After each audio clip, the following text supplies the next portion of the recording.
Bom, vamos começar então a nossa aula, gente. Muito bom dia. Estou dando início aqui a aula que ficará gravada, disponível para os alunos, da disciplina de Direito Tributário e Finanças Públicas 2. Então, na aula de ontem, eu falei para vocês que a gente concluiu o estudo da parte geral do direito tributário, todos os institutos que nós deveríamos ter examinados, que dizem respeito à legislação prevista no CTN, foram enfrentados, e agora a gente vai entrar na parte, digamos, especial, parte específica dos tributos em espécie. Mas antes disso, eu reservei para essa aula de hoje um tema que não é a minha especialidade, eu não atuo com direito penal, eu não sou advogado criminalista, não tenho essa experiência, mas eu considero que é importante que vocês tenham uma breve noção sobre os crimes contra a ordem tributária, mas não na ótica do direito penal, até porque essa matéria vocês ainda não tiveram, mas sob a ótica do direito tributário, os seus reflexos em relação ao contribuinte, tá? Então, o tema da aula de hoje é crimes contra a ordem tributária, tá? Fazendo essa ressalva aqui que eu fiz, em que eu registrei a, que não é a minha especialidade, então eu não pretendo dar uma aula sobre direito penal, eu até não me sentiria à vontade para falar sobre isso. E vocês terão mais adiante no curso a cadeira específica sobre o tema, mas eu considero importante estabelecer algumas relações da disciplina do direito penal com o direito tributário. Então, a gente estudou aqui, né, os institutos do direito tributário. Então, basicamente, a gente falou lá no início do semestre passado, até durante esse semestre, que é uma disciplina que tutela os direitos e garantias fundamentais do contribuinte. Isso quem está dizendo não sou eu, artigo 150, caput da Constituição, né? É ali que está escrito exatamente isso que eu falei, né? E o direito penal, o que ele tutela? Eu não vou aqui teorizar e discutir, mas a, o direito penal ele estabelece algumas condutas que são indesejadas na sociedade, né? E essas condutas indesejadas, de tal é a gravidade do comportamento, que elas podem acarretar a pena privativa de liberdade, né? Então, é a restrição da liberdade quando violadas essas condutas. Então, se a gente for pegar lá no Código Penal, né? Eu vou passar aqui rapidamente para vocês examinarem junto comigo. Artigo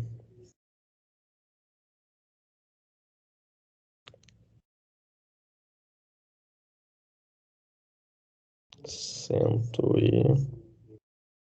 Tá aqui. Parte especial, eu tô aqui no Código Penal, tá? É o decreto 2.848, é o Código Penal, então ele prescreve quais são as condutas típicas, e quando eu digo típica, significa previstas em lei, que não podem ser praticadas pelo cidadão, pois caso ela seja praticada, será desencadeada uma consequência, uma sanção, que é a pena. Então, aqui está a conduta e aqui está a pena. Então, homicídio, homicídio qualificado, feminicídio, homicídio culposo. Então, esses são os crimes contra a vida: aborto, lesões corporais. Aí eu tenho lá os crimes, periclitação da vida e saúde, rixa, crimes contra a honra, calúnia, difamação, injúria, crimes contra a liberdade, constrangimento ilegal, ameaça, perseguição. Então, passando aqui, eu mostro para vocês as mais diversas condutas previstas lá no Código Penal que estabelecem, e aí agora eu qualifico, né, depois que a gente viu o que estava escrito ali, essas condutas consideradas típicas, elas são, elas acarretam uma sanção que pode, em boa parte dos casos, resultar numa pena restritiva de liberdade. Então, o direito penal ele tem essa função, né, de estabelecer condutas que são consideradas indesejadas e de tal risco ou repercussão na vida em sociedade que ela pode, inclusive, acarretar a restrição da liberdade, tá? E aí, se a gente pegar e comparar, aproximar o direito penal, tributário, o que a gente vai ver que eles têm em comum? Eles têm em comum o respeito à legalidade. Não, não há crime,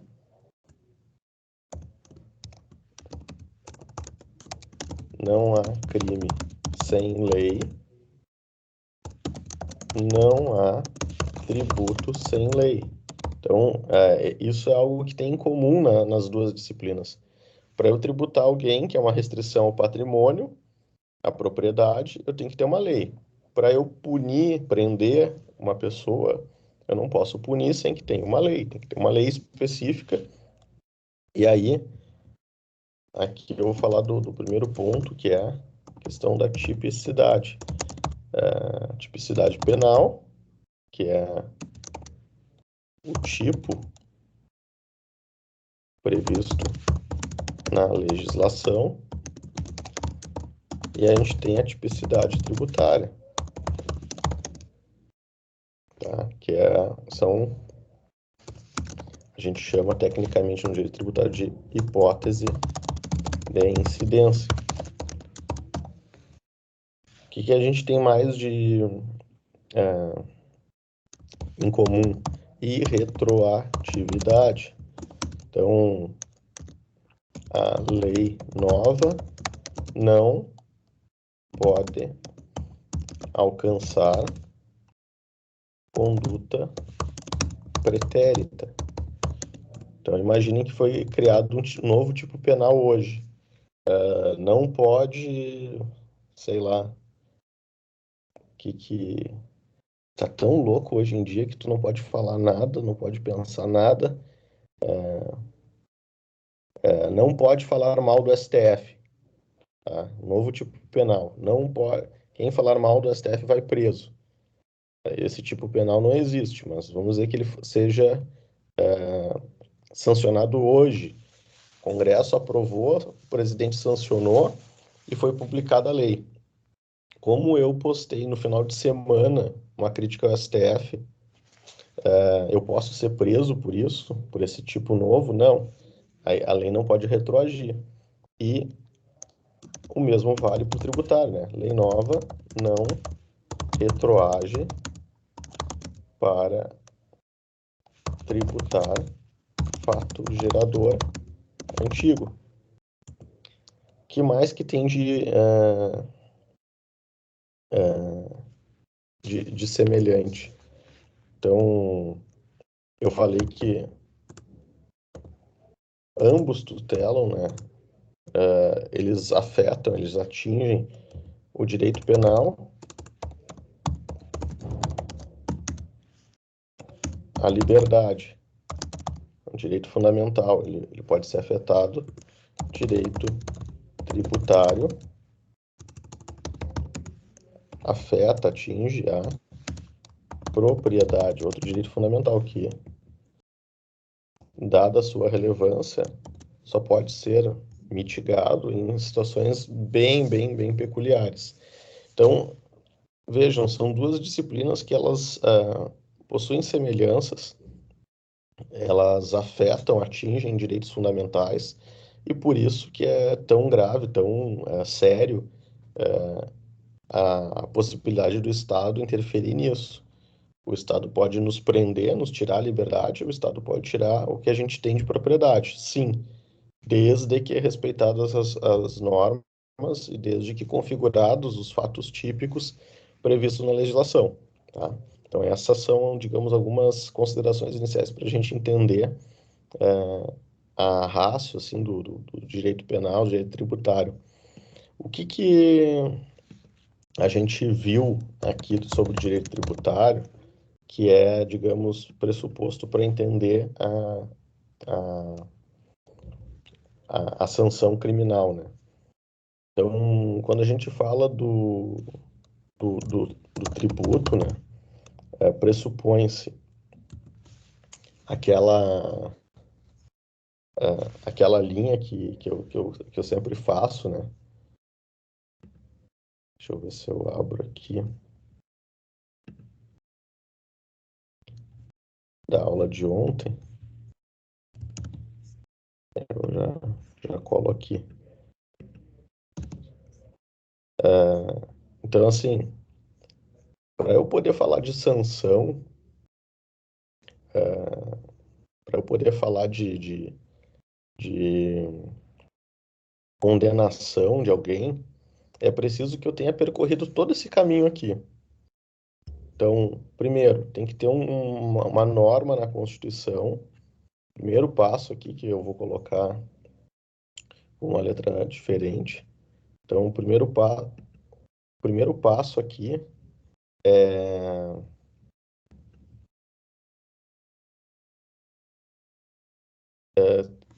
ter uma regra na Constituição autorizando o Estado a tributar, que no direito tributário a gente chama de competência tributária. Segundo passo, a gente precisa ter uma lei disciplinando este tributo, portanto, há uma lei prévia dizendo que o tributo é devido, cumprido o segundo passo. Aí a pessoa tem que ter praticado o fato gerador. Então, ela praticou a conduta prevista na legislação tributária. E aqui, gente, eu vou colocar uma cor diferente para chamar a atenção da correlação dessa disciplina com o. Ficou tão grande que ficou sobre o fato gerador. Da correlação do tributário com o penal. Quando a gente chegar no penal, eu vou explicar para vocês lá como é que as coisas acontecem. O, o que via de regra eu vejo assim com alguns colegas, amigos que atuam com direito penal, sabem muito, são feras em direito penal, sabem tudo de direito penal, só que não entendem disso aqui que eu estou explicando para vocês. Então, se eu pudesse dizer assim para vocês sobre um aspecto que mereceria atenção para quem eventualmente pretende advogar com direito penal, crimes econômicos, crime contra a ordem tributária, estudem direito tributário, porque boa parte dos penalistas não sabe de direito tributário. Então, como é que eu vou defender o cara lá na frente, quando ele estiver sendo acusado, se eu não sei o que é hipótese de incidência e se eu não sei o que é fato gerador? Então, essas duas questões são fundamentais para eu entender se a conduta que está sendo sancionada no penal, em primeiro lugar, eu deveria pagar esse imposto está correto, eu pratiquei a conduta que estava prevista na legislação, então é necessário entender o direito tributário para depois eu fazer toda a defesa técnica lá no penal, tá? Mas o ponto aqui que eu quero chamar a atenção de vocês é que esse caminho tem que ser observado. Bom, o que a gente aprendeu na sequência, né? A gente aprendeu que se isso aqui já aconteceu, vai ocorrer o lançamento do crédito tributário. Então, aqui já é a quarta etapa. Então, feito o lançamento, agora esse cidadão aqui, ele... Deixa eu ver se eu organizo aqui para ficar melhor. O feito o lançamento do crédito tributário, tem um prazinho que é 30 dias, às vezes tem menos de 30 dias para pagar. E se a pessoa não pagar, logo em seguida aqui ocorre a inscrição endividativa, tá? Isso foi algo que a gente já viu lá nas aulas anteriores. E eu falei ontem também sobre a certidão negativa de débito e a certidão de dívida ativa, tá? Então, até aqui, isso tudo vocês já viram, vocês já sabem. O que que é importante entender daqui para frente? É que, não ocorrendo o pagamento, tendo a inscrição em dívida ativa ocorrido, dependendo da conduta, então agora vem o ponto de atenção aqui que eu vou colocar, como é que eu vou chamar atenção?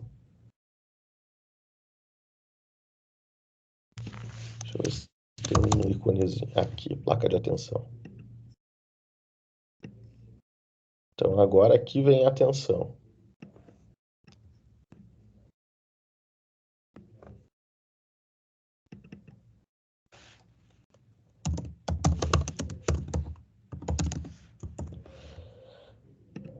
Vejam só.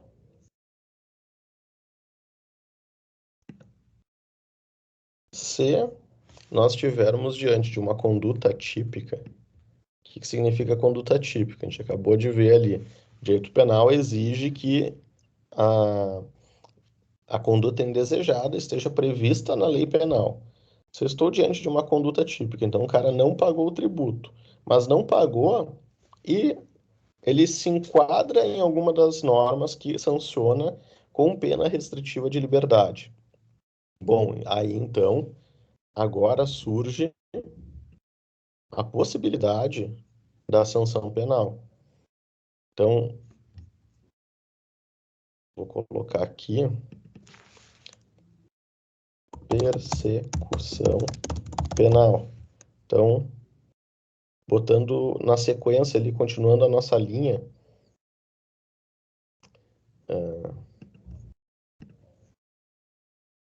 botar aqui,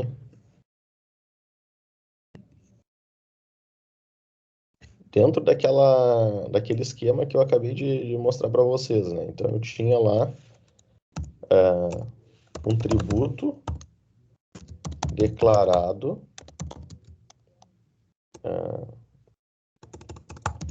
crédito tributário. Então, tinha um crédito tributário e esse crédito tributário, ele verificou-se que havia uma conduta típica, tá? Havia uma conduta típica. O que significa isso? A pessoa, além de não pagar o tributo, ela, ela pegou e escondeu documentos, adulterou documentos, ela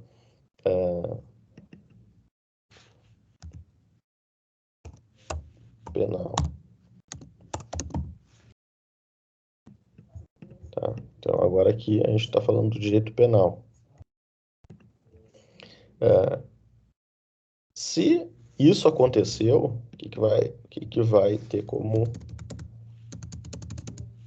vai ter a representação do órgão, né? Então, no caso, Receita Federal, Receita Estadual vai representar. Se ainda é necessário algum tipo de investigação para a polícia vai fazer a investigação, ou já com toda a documentação pronta, porque às vezes o processo administrativo já catalogou, já ele levantou todo a prova necessária, encaminha direto para o Ministério Público, tá? Então, vai representar. E aí, o Ministério Público, que é o dono da ação, vamos ver aqui, O Ministério Público, se nós estivermos falando de tributo federal, é o Ministério Público Federal, né? Que vocês todos conhecem aí o chefe do Ministério Público Federal da Quarta Região, Tributo Federal, MPF, Tributo Estadual Municipal, MP Estadual, tá? Então, esses são os donos da ação penal, esses são os órgãos que vão investigar e, eventualmente, buscar a responsabilização do infrator, tá? Então, é importante entender aqui que na,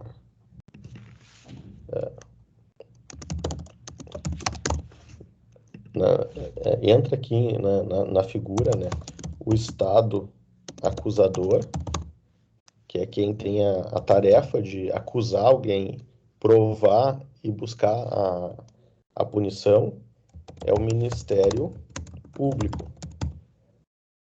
É ele, tá? Não é a Fazenda, não é a Receita Federal, não é a Procuradoria da Fazenda Nacional, não, é o Ministério Público. Porque ele é ele que tutela esse direito coletivo, esse direito da sociedade de ter respeitado a legislação tributária. Não é mais o fisco, tá? Então, o Estado acusador, ele vai apresentar a peça de acusação, que é a denúncia, e aí o Estado juiz, poder judiciário, vai julgar, tá? Então, e o contribuinte, ele vai exercer a sua defesa por meio de procurador constituído, um advogado que vai ser constituído. Se ele não tiver condições, ele vai ser nomeado um defensor público. Tanto a Defensoria Pública da União quanto a Defensoria Pública do Estado fazem a defesa do contribuinte que eventualmente não tem condições de exercer a sua defesa. O fato é que ele tem que ter um advogado. Processo sem advogado é um processo nulo. Então, nem que seja para dizer, estou aqui, não vou dizer nada, mas eu estou observando e fazendo a defesa técnica desse contribuinte, tá? Então, estabelecidas essas premissas aqui, então, verificado que houve tipicidade, verificada a conduta, a gente pode falar agora na abertura do processo penal. Eu não vou falar do processo, né, obviamente, não, nem me sinto habilitado aqui para falar, mas eu vi a necessidade de mostrar esse caminho para vocês entenderem como é que começa e como é que vai parar isso no crime, tá? O que que o Supremo Tribunal Federal decidiu a respeito dos tributos, STF, crimes contra a ordem tributária? Então, o que que o STF decidiu a respeito dos tributos e que merece aqui a nossa atenção, tá? Ele decidiu, reiteradas vezes aí, de tão pacífica a matéria, ele editou a súmula vinculante número 24, tá? Que estabelece o seguinte texto. Deixa eu pegar aqui, vou jogar aqui na nossa tela. Os crimes, então, contra a ordem tributária, como eu mostrei para vocês no caminho, que ele tem necessariamente que ter um crédito tributário. Então, vejam, lá no caminho que eu mostrei, tem que ter um crédito constituído. Então, tem que ter um crédito constituído. Coloquei aqui, vamos botar em uma cor chamativa. Se ainda paira dúvida sobre esse crédito, parece razoável que eu não possa falar aqui de conduta típica, certo? Se eu não tenho crédito, se eu não tenho crédito ainda, há dúvida, como é que eu vou punir alguém se eu não sei se o cara deve realmente? Então, o que que o Supremo Tribunal Federal fez no julgamento dessa súmula vinculante? Ele disse: não se tipifica crime material contra a ordem tributária previsto no artigo tal antes do lançamento definitivo do tributo. Ou seja, é condição para denunciar ter esgotado o processo administrativo, certo? Então, segundo o entendimento do Supremo Tribunal Federal, tem que ter esgotado o processo administrativo tributário. Eu estou me defendendo lá na Receita Federal. Estou dizendo que eu não devo. Pode ser que a Receita diga, realmente, nós nos equivocamos e você não deve. Se essa conclusão é possível, se é possível chegar a essa conclusão, como é que eu já vou estar respondendo por um crime? Os, os defensores da independência, havia uma tese de que, não, as instâncias são independentes. Eu posso, tu pode não dever o tributo, mas a tua conduta, ela é tipificada e tu pode ter que responder pelo crime que você cometeu, ainda que você não deva o tributo. Não, o STF disse, para os tipos previstos no artigo 1, inciso 1 a 4, tem, ou seja, que é a cobrança do tributo pela sonegação, eu não paguei. Se eu não paguei um tributo, é pressuposto que ele exista. E se o lançamento não foi concluído, não foi esgotado o processo administrativo, não há como denunciar. Tá? Então, esse é um ponto bem importante para vocês entenderem. E isso reforça a importância do processo administrativo tributário. Por quê? Porque se eu fiz uma boa defesa, é capaz de eu ter eliminado o direito penal. O sujeito não vai responder perante o, o Ministério Público, ele não vai ser sancionado perante o Ministério Público, porque eu resolvi o problema dele no administrativo. Estatisticamente, é comum isso acontecer? Não. Na maior parte dos casos, principalmente naqueles em que envolvem condutas típicas, é muito comum a esfera administrativa manter a decisão e não dar vitória para o contribuinte. Mas se existe essa chance, o Supremo Tribunal Federal, por meio dessa súmula vinculante, disse não pode chegar lá, não pode chegar no penal ainda. Primeiro esgota a discussão no administrativo, porque o processo administrativo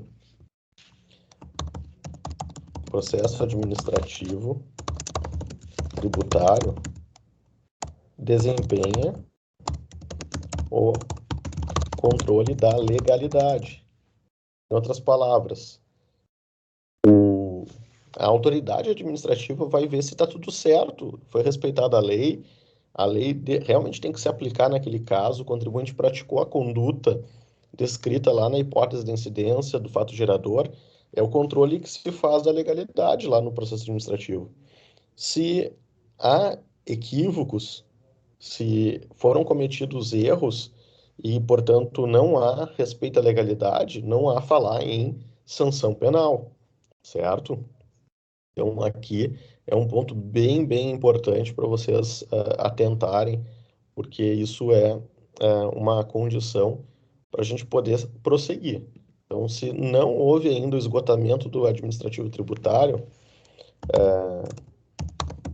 crimes contra a ordem tributária. Agora, eu vou explicar aqui para vocês, 137. Então, se não houve esgotamento, não há falar em crime. Então, esse é o primeiro passo. Mas aí vamos imaginar que esgotou. Então, quais são as condutas que a lei que estabelece os crimes contra a ordem tributária tipifica? Então, vamos lá. Então, aqui está a legislação, né? A Lei 8.137, que define os crimes contra a ordem tributária, e dentro também tem os crimes contra as relações de consumo, mas aqui a gente vai falar só sobre contra a ordem tributária. Então, aqui tem o artigo 1º, e a gente vai ver aqui o que está, quais são as condutas, ó. É de 90 ali, já até esqueci. Então, a legislação que prevê, que tipifica a conduta, o crime, o chamado crime de sonegação, né? Tá aqui, ó.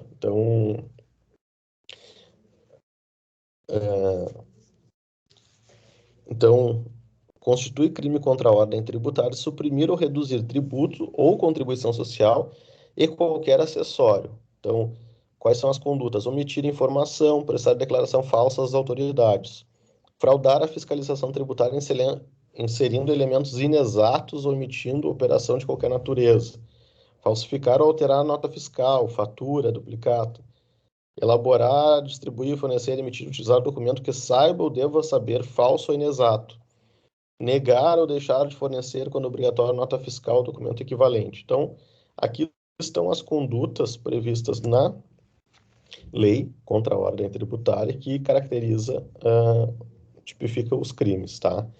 Além destes, nós temos aqui mais o artigo 2º.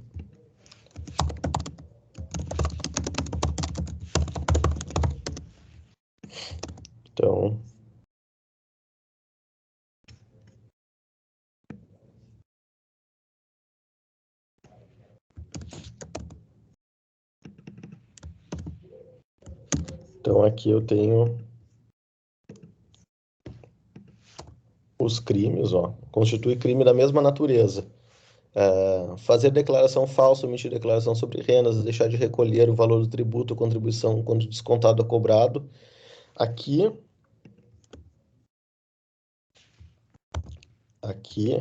é um ponto que eu vou chamar a atenção de vocês, que a gente vai falar agora na sequência, tá? Então, aqui estão as condutas típicas previstas na legislação, ok? Então, são esses dois artigos que falam, o artigo 1º e o artigo 2º, tá? Quando se verificar a ocorrência de alguma dessas condutas, então aqui são 5 condutas, aqui são 5, são 10 hipóteses. Quando configurada alguma dessas 10 hipóteses, as autoridades vão tomar as medidas para investigar e, eventualmente, denunciar o praticante dessas condutas, tá? O que é importante nós requisitos. Então, o que é importante acontecer, né? Ter a tipicidade, então tem que ter um tipo, e a tipicidade a gente viu que é a Lei 8.137, de 1990. Eu tenho que ter a conduta, então identificada essa conduta, a pessoa praticou, e aí eu tenho a conduta, que ela pode ser comissiva, então a pessoa fez aquilo que estava previsto e, portanto, vai ser sancionado. Como ela pode ser omissiva? Eu tinha que declarar o meu tributo, mas eu fiquei quieto, não declarei, então eu me omiti. Se essa conduta de omissão, de não fazer nada, é punível, então eu posso ter a configuração. E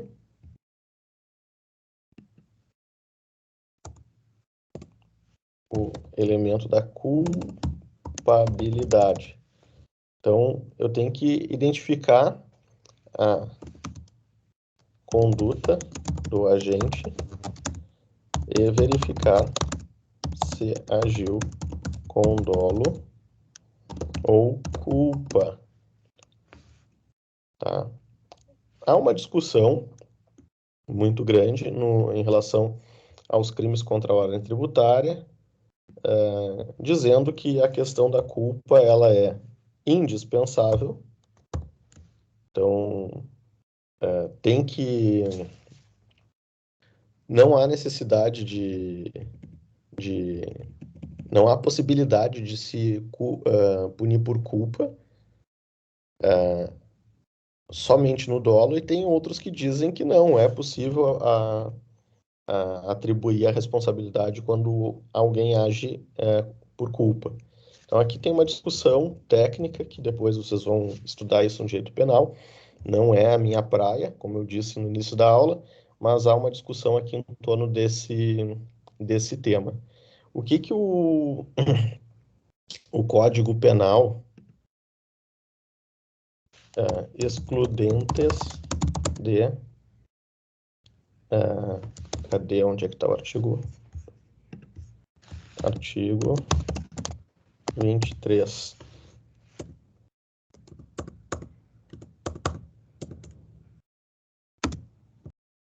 Tá aqui. Exclusão da ilicitude.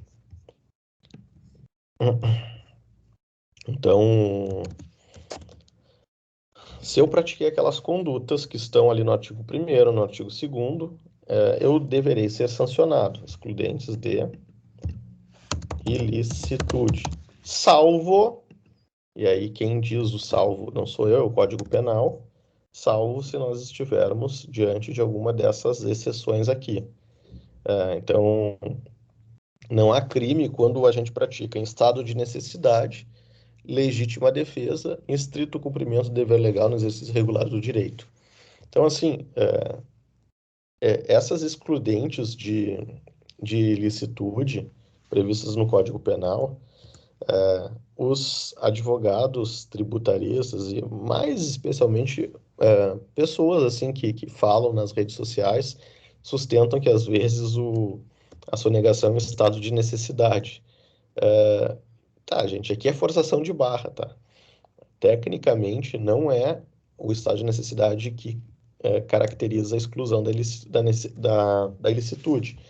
O exemplo clássico,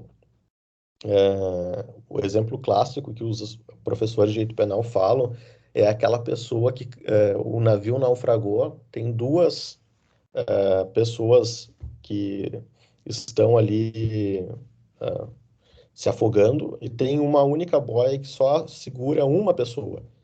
Aí eu pego e empurro essa pessoa para ela se afogar e eu conseguir me salvar. Essa conduta, que foi empurrar a pessoa para poder ficar só uma e eu conseguir me salvar, ela caracteriza um homicídio, né? Só que estava em estado de necessidade, portanto a pessoa não tinha outra alternativa senão salvar a própria pele. Então esses casos extremos, assim, que são narrados pelos professores de direito penal, não se apresentam no direito tributário, né? Muito embora a tributação no Brasil seja absurda, muito embora a gente reconheça que é exagerado, e eu sou um crítico aqui que eu sempre falo sobre o exagero da tributação no Brasil e a bagunça que isso mas eu não consigo aqui admitir o estado de necessidade, muito menos a legítima defesa, que aí os meus amigos anarcocapitalistas vão dizer, não, imposto é roubo, e se eu estou sendo roubado, eu tenho direito de me defender. E quando eu exerço a legítima defesa, eu não estou praticando crime. Também eu acho aqui não proceder esse tipo de aproximação, não é o caso, tá? E estrito cumprimento do dever legal, da mesma forma, né? Se eu estou sonegando, não é o cumprimento de um dever legal. Então, não há falar aqui em excludente da ilicitude, a meu juízo, tá? Agora, o ponto é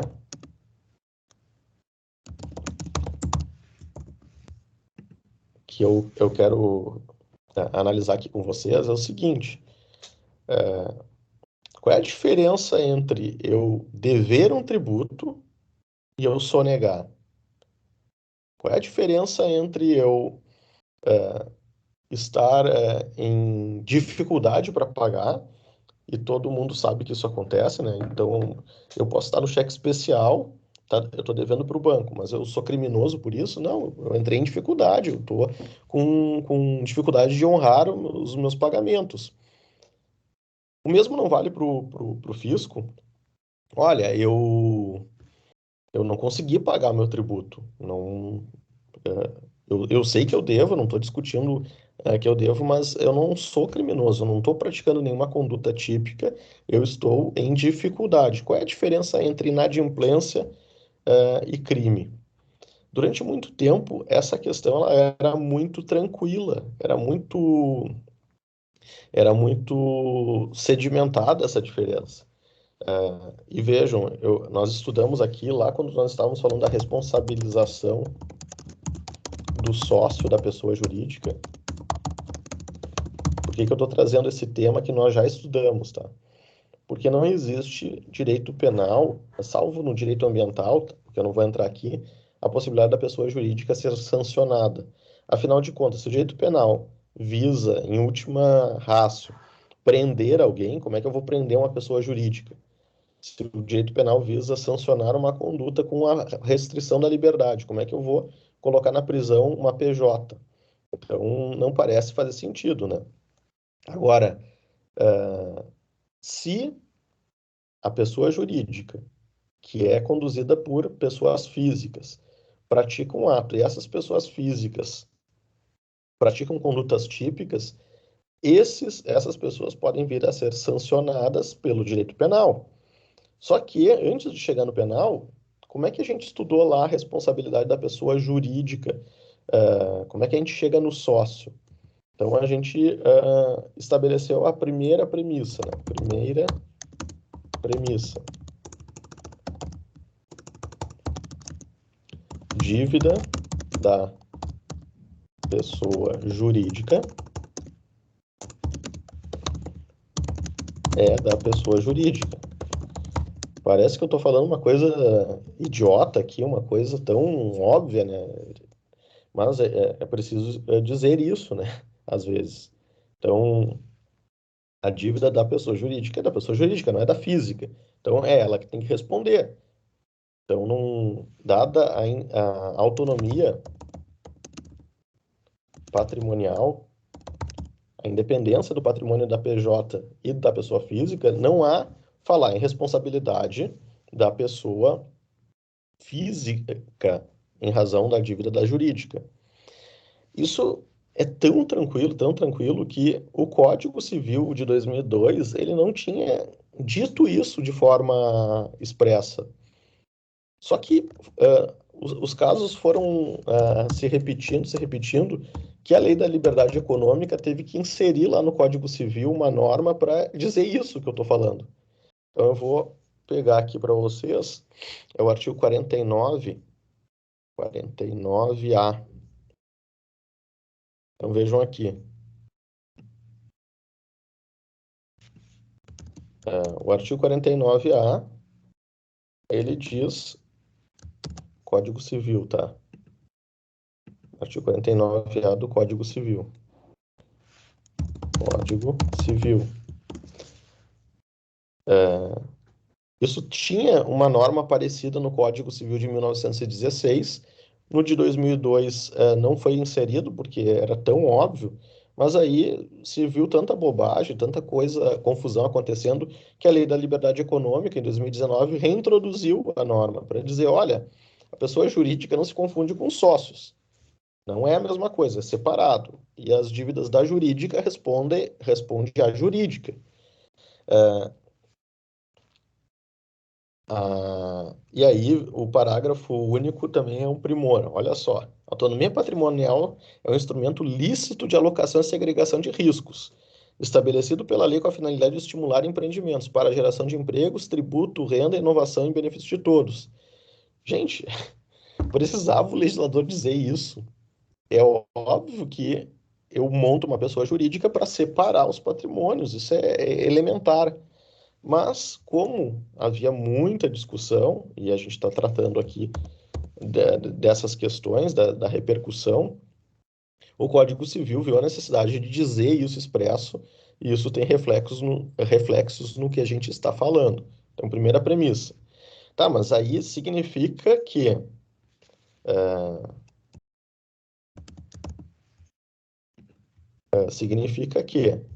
o, o sujeito ele pode praticar qualquer tipo de conduta e ele não vai ser sancionado. Então, bom, segunda premissa.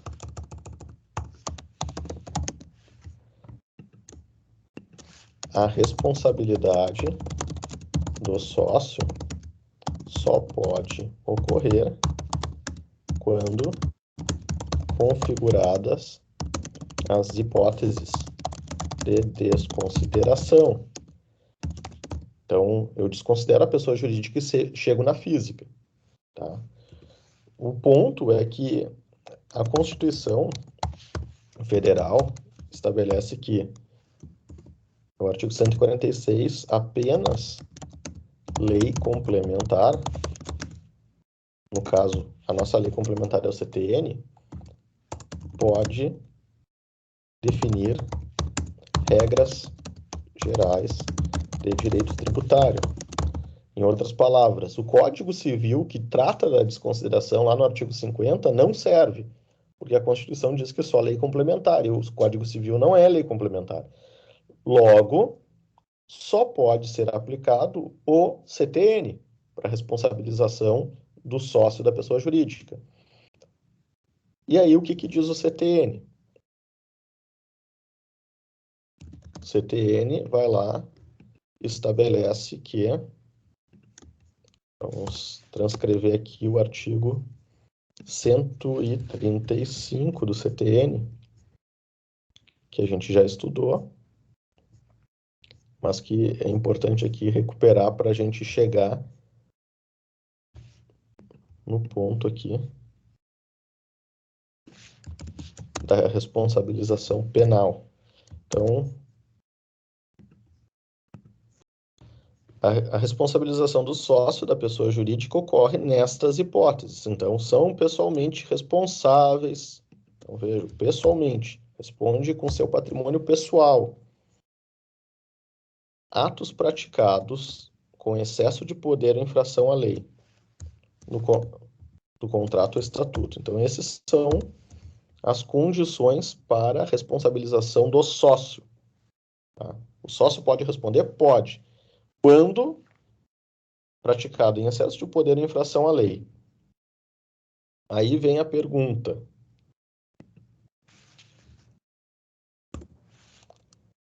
Inadimplir o tributo é infração à lei?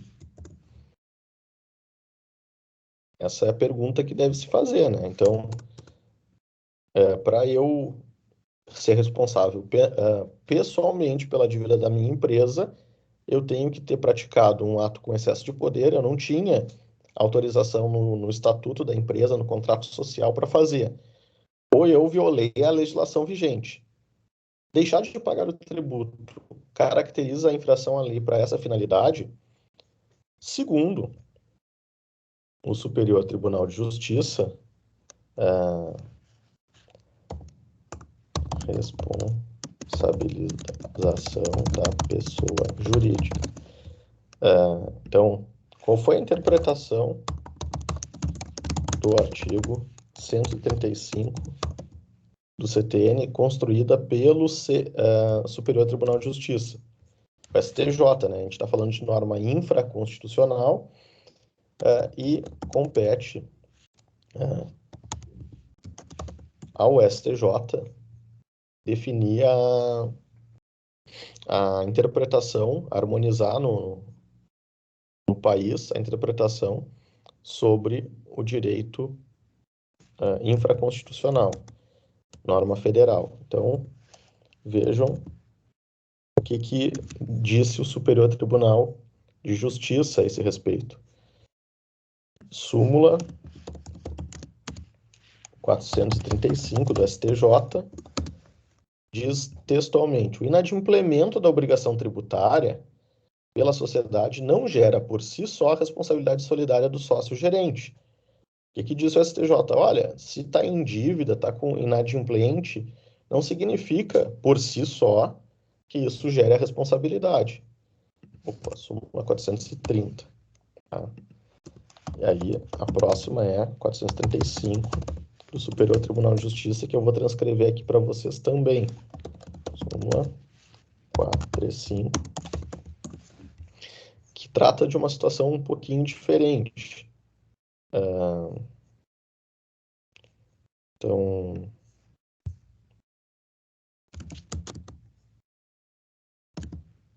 presume-se dissolvida irregularmente a empresa que deixar de funcionar no seu domicílio sem comunicação dos órgãos competentes, legitimando o redirecionamento da execução fiscal para o sócio-gerente.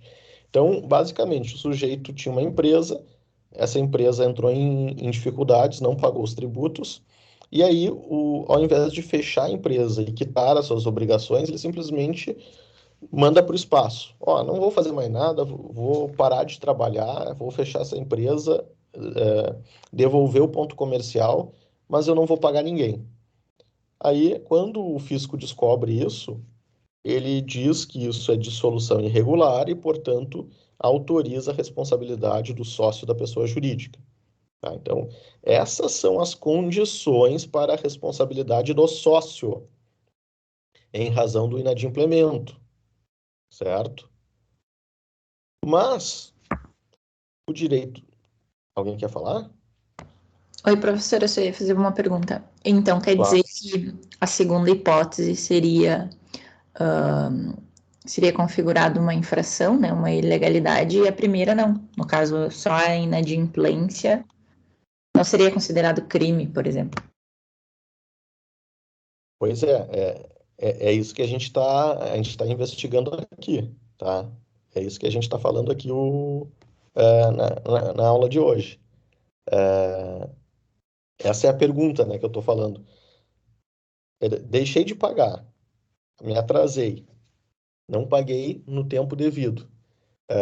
Isso caracteriza crime, eu posso vir a ser punido. Então, no plano do direito tributário, eu percorri o caminho que, de certa forma, a gente já tinha visto, né, Tássia e colegas? Então, vocês estão me ouvindo? Sim, professor. Tá, que congelou a minha imagem ali, eu achei que tinha trancado para vocês também. Que Aqui a estranho. imagem tá boa também. Também tá boa. Tá. Maravilha. Então, ficou só travado aqui para mim. Sigo aqui. Então, esse é o ponto que eu estou aqui polemizando com vocês e discutindo. No plano do direito tributário, esta é a posição vigente, tá? Agora destravou, voltou aqui. Agora, como é que pensa no direito penal? Eu estou em dívida, estou em débito com o fisco e acabo não pagando. Eu vou ver se eu consigo compartilhar com vocês aqui um vídeo. Vamos ver se eu acho aqui.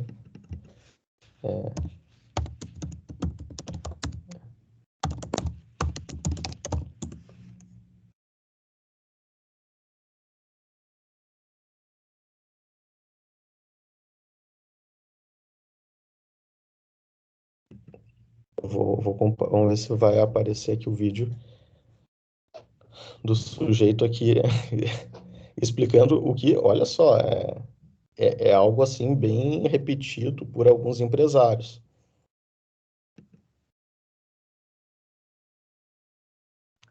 Olá pessoal, eu sou o Gustavo Canova e aqui nesse canal eu falo sobre startups. Tá, eu vou pular a parte que ele fala ali para chegar no vídeo que viralizou isso. Estão conseguindo ouvir? Buscar capital externo? A gente nunca buscou. Nunca buscou, sempre. A melhor coisa que tu pode fazer é imposto. No Simples, tu consegue não pagar o imposto por muito tempo. A gente deve mais de 1 milhão de imposto, na verdade. Tá ligado? Tipo, ao invés de eu pegar 1 milhão e ter dado 50% da empresa pro cara no passado, eu falei, meu, eu não vou pagar imposto. E aí tu parcela no final do ano. Tipo, só quando for pro lucro real, lucro presumido, que tu não vai poder fazer isso. Tu vai ter que, de fato, pagar o imposto, senão tu toma no cu. Senão tu pode ficar sem pagar. O nosso imposto dá mais 300 pau por mês hoje. Uma vez no ano tu pode negociar e parcelar em 60 vezes e pagar uma parcela mínima todo mês no ano seguinte. Aí, por exemplo, tu pode esperar juntar toda a dívida do ano para fazer isso no ano seguinte. Imagina, nosso imposto de mês é 300 mil, a gente paga 3 mil. Exato. Hoje. Aí eu pego 300 mil e coloco em mídia, tá ligado? Exato. Só que uma coisa muito importante, a gente não paga, a gente não sonega. São coisas diferentes. Tu não pode dizer que não faturou, mas tu pode não pagar. Exatamente. Então, sonegar é crime, dever não. Exato. Conseguiram acompanhar aí a aula dos nossos amigos? Baita conselho, hein?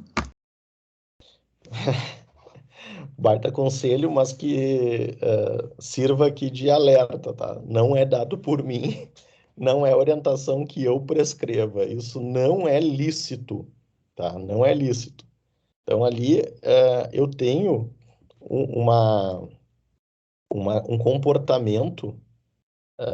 A gente falava lá sobre culpabilidade, dolo ou culpa ali, ele está dolosamente dizendo, eu vou fazer isso, e eu faço isso sistematicamente, eu desejo fazer isso. Então, esse vídeo viralizou, muita gente comentou, e o que mais me espanta ainda é que essa empresa está dentro da Unicinos, está lá dentro do parque da Unicinos. Eu não sabia disso, depois eu fui atrás descobrir, mas quem são esses caras? De onde é que surgiu isso? E, curiosamente, acontece aí dentro da instituição. Mas, enfim, não tem nada a ver, não é a responsabilidade da Unicinos por locar um espaço, né? Na verdade, ela apenas loca um espaço para essa empresa estar lá e ela não tem como assegurar que isso é uma bravata ou é verdade, né? Daqui a pouco o cara falou ali só para ganhar like. E não faz isso, não tem como provar. E nem quero saber. Não tem nada a ver com esses caras. Mas a frase, eu trago aqui a frase, ela é algo que está na cabeça dos empresários, né? Que esse tipo de conduta pode ser praticada. Então, assim, é evidente que isso é crime. Isso é crime. Então, não é inadimplência que nós estávamos falando. É inadimplência que a pessoa entrou em dificuldade, não conseguiu pagar, se viu ali atrapalhado, e a gente vivencia isso desde o ano passado, de empresas que fecharam, que ficaram paradas obrigatoriamente por decisão das autoridades sanitárias, não conseguiram pagar, e aí estão agora tentando se virar, e é evidente que essa inadimplência não é crime, não é crime, tá? Agora, fazer isto deliberadamente veio a ser discutido pelo Superior Tribunal de Justiça. Tinha duas turmas no STJ, né, que diziam, uma dizia sim, outra dizia não, sim, não, sim, não, sim, não, até que eles julgaram, num caso repetitivo, que espantou todo mundo. Nossa, meu Deus do céu, quer dizer então que agora inadimplência é crime? E aí o STJ falou, olha, tem que ser a inadimplência essa sistemática, deliberada, etc, etc. Mas conflitou com tudo que havia construído antes, né? A ideia de que inadimplência não é ilícito suficiente para a responsabilização do sócio. E vejam, eu trouxe aqui as decisões do STJ na matéria tributária. A matéria tributária não mudou, continua igual. No penal, recentemente o STJ disse que a inadimplência, quando caracterizada essas circunstâncias, ou seja, no caso desse cara, é crime? É crime. E aí, o Supremo Tribunal Federal, num julgamento mais recente, eu vou transcrever aqui para vocês. Cadê? Onde é que está? Ah, tá aqui. Tá aqui o julgamento. É o recurso em habeas corpus. Vamos ver se eu pego aqui a ementa do... Tá aqui. Ministro Barroso. Esse é o julgado. E eu vou colar aqui a decisão do Supremo. Então, é essa a posição do Supremo Tribunal Federal no tema, tá? Eu vou deixar maior aqui na tela seguinte, só para a gente...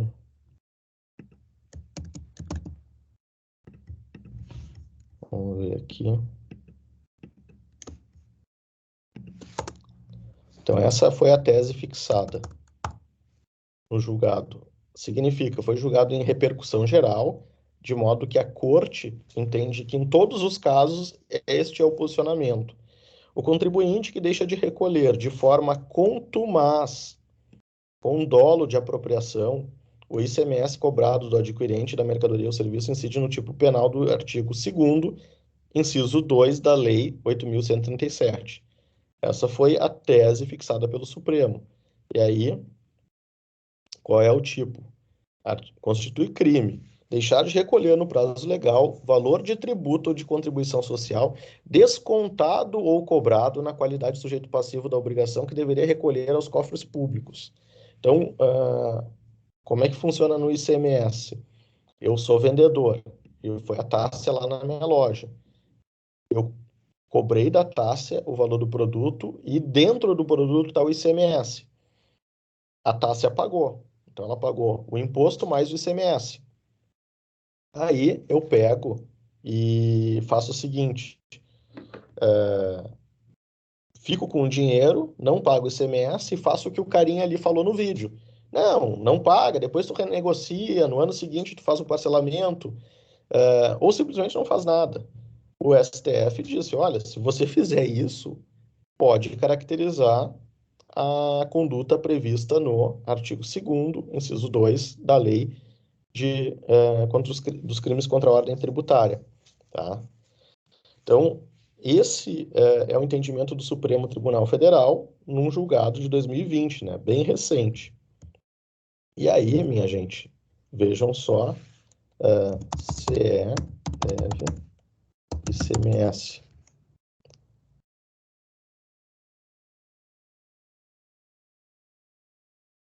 Vou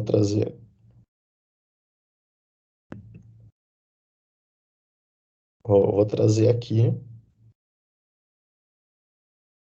um caso que, para mim, eu considero chocante. Reportagem da Zero Hora, tá? Então, que só para dizer para vocês, a CE, né? Isso é do ano passado, ela foi vendida recentemente. Ela tem uma dívida de 3,5 bilhões de reais. Eu acabei de mencionar, mostrar aqui para vocês. Uma dívida de 3,5 bilhões de reais, que é justamente disso que a gente está falando. Recolher, a gente paga o ICMS na fatura da energia, certo? Todo mundo que paga a conta de luz tem o ICMS lá destacado. Então, eu paguei para a CE pegou o dinheiro e não passou para o Estado. Só que quem é que manda na CE? É o Estado. Quem é que deve cobrar o tributo? É o Estado. Mas o Estado não cobrou o tributo. E também não houve nenhum tipo de repercussão sobre as pessoas que se apropriaram desse dinheiro. E aí, quando eu falo se apropriaram desse dinheiro, não significa apropriar em nome pessoal. Isso, Tássia. Tem isso também. Não quero aqui acusar o presidente da CE, não quero dizer que ele ficou com o dinheiro. A companhia ficou com o dinheiro, mas isso, segundo o Supremo Tribunal Federal, no julgado que eu mencionei ali, é crime. Só que nada foi feito. E aí, agora, a CE foi vendida por 100 mil reais. Eu comentei com vocês, né? E as pessoas ficaram apavoradas. Como assim? Quer dizer que se eu pegar o meu carro e desse lá na privatização da CE, eu poderia ser dono da CE? É isso mesmo. Se você pagasse 100 mil, você seria dono. Mas por que esses 100 mil? Era um preço simbólico. Porque quem comprou teve que pagar a dívida que a CE deixou. Então, em síntese, em razão de toda essa conduta, para dizer o mínimo aqui, irregular, não quero chamar de criminosa, mas para dizer, em razão de toda essa conduta irregular, deixar de pagar o tributo gerou simplesmente se queimou um grande ativo que o Estado tinha, que era uma empresa de energia elétrica, por R$100 mil, que é o preço de um carro médio hoje em dia no país. Bueno, gente, alguma dúvida aqui sobre a matéria? Essa é a, digamos, aula bônus, não estava previsto no nosso programa, porque não é direito tributário propriamente, né? A gente está falando mais de penal do que tributário, mas essas conexões são bem importantes, especialmente para entender o processo administrativo, que a gente vai estudar mais na frente, para entender o que acontece se o sujeito não paga o tributo e as repercussões que isso gera no direito penal. Não, prof, tudo certo, por enquanto. Muito boa aula. Obrigada. Valeu.